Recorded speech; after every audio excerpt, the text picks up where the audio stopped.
This overview of child development will highlight different aspects of physical, cognitive, language and social emotional development levels in children birth to 12 years, whilst explaining some basic variances which might occur in children with Indigenous backgrounds and how best to adapt teaching practices in order to cater for these needs. Let's begin with physical development.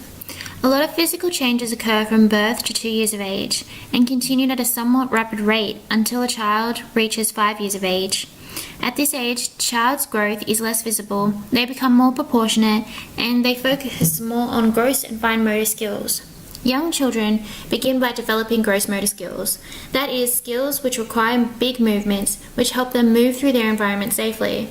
By the age of 2, a child has already developed the ability to crawl, walk, climb and run. At this age, fine motor skills are not highly developed, with children often finding difficulty with pens and crowns and not drawing neatly or oversized and not within the lines. With the ages of 3 to 6, children have become more confident with their bodies, begin to explore their environment whilst avoiding obstacles and learning to jump and move with confidence. By 6 to 10 years, they start to develop stronger fine motor skills, learning to write smaller and more cohesively, work with modelling objects, sewing and arts and crafts. Also made gains in their ability to balance and their ability to compete athletically, starting to experiment with different sports and activities. From the age of 11 and 12, children start to experience puberty. These changes often appear in girls earlier than boys. It's important to mention, however, that they can appear as early as 7 years old in girls and 9 years old in boys. Girls will start experiencing growth spurts at around 11 years of age, whilst boys may take up to 13 years of age to develop in that area. These physical changes seem uniform. They do not always happen at the same time or at the same rate. Disability can influence physical development. It is important that teachers maintain a high level of professionalism and respect for children regardless of the physical development level. Inclusive education suggests that children should all be given equal opportunity to grow and succeed. An example of an inclusive practice may be to allow all students, regardless of their skill level, to be involved in the team sport. Now let's talk about cognitive development. The brain, from birth, is developing and growing, creating synaptic connections at a rapid rate. As a child ages, these connections are less dominant or change based on what the brain deems necessary for development. The cognitive theory often examines the knowledge and thought processing of the brain and tries to find what causes us to act the way we do through an understanding of this process. Piaget's cognitive theory focuses greatly on ideas of assimilation and accommodation.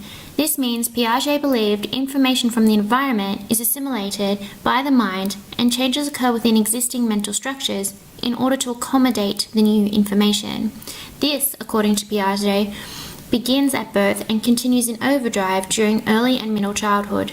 Children often struggle with regulation as they try to find a balance between these two processes. When balance is found, this is referred to as a state of equilibrium. Due to these concepts, Piaget structured his research based on systematic changes which occur as a result of equilibrium. These are identified as the sensory motor stage from birth to 2 years of age. A child acts based on two elements, survival instincts and stimulation and events which directly impact them. The pre-operational stage, from 3 to approximately 5 years of age, children are said to develop symbolic thinking ability and begin to look beyond their immediate experience.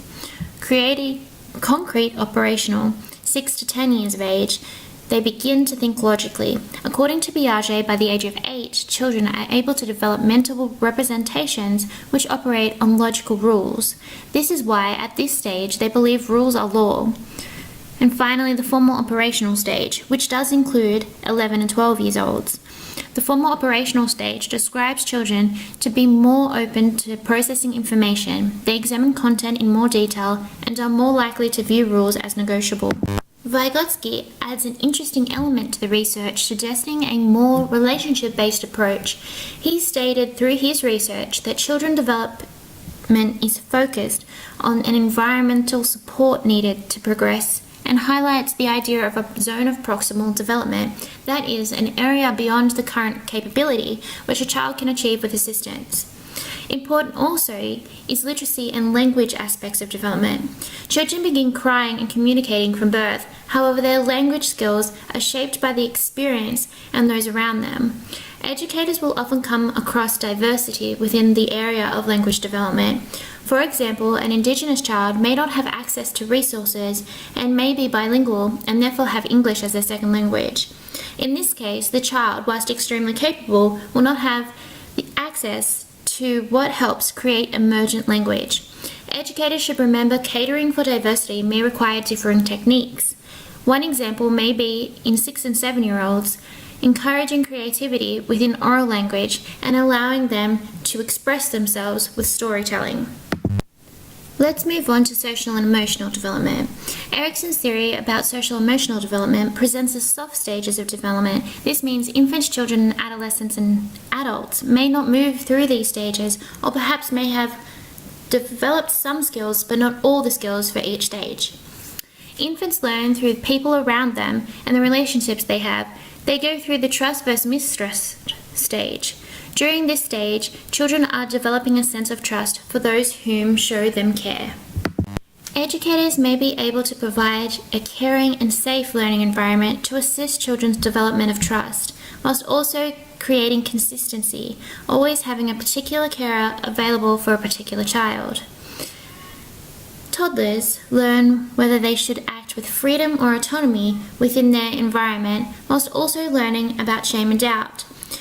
During this stage, toddlers develop autonomy when parents or caregivers encourage self-sufficient behaviour.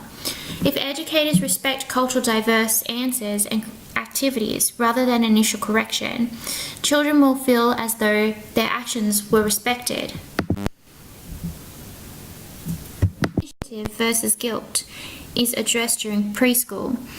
Children often test the boundaries of what they can do or what they would like to do and participate in various activities, including creative arts. Educators can encourage this exploration through a variety of cultural resources used as creative arts, literacy resources, and other classroom activities. Industry versus inferiority is encountered during primary school. Children show industry through academic success. Inferiority develops when children feel they cannot meet adults' expectations. Often, understanding of culture will help an educator effectively define praise and encouragement for culturally diverse students. Some other areas educators may be able to cater for diversity when looking at the whole child's development.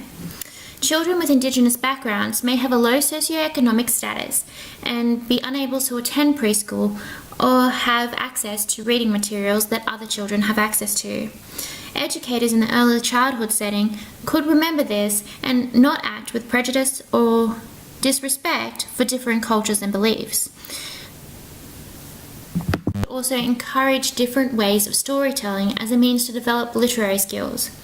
As suggested by Vygotsky, children learn through cultural experience and relation to the world. Making education decisions which relate to a child will help foster their development if we take into consideration their cultural heritage.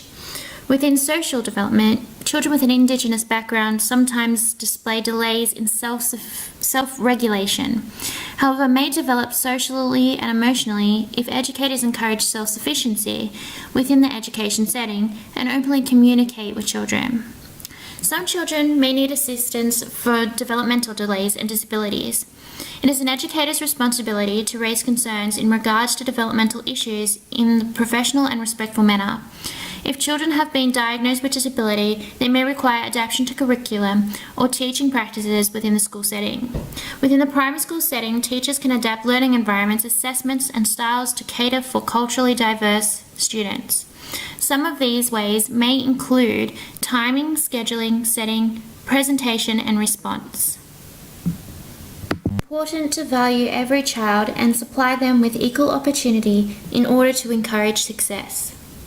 This overview of child development will highlight different aspects of physical, cognitive, language, and social emotional development levels in children birth to 12 years, whilst explaining some basic variances which might occur in children with Indigenous backgrounds and how best to adapt teaching practices in order to cater for these needs. Begin with physical development.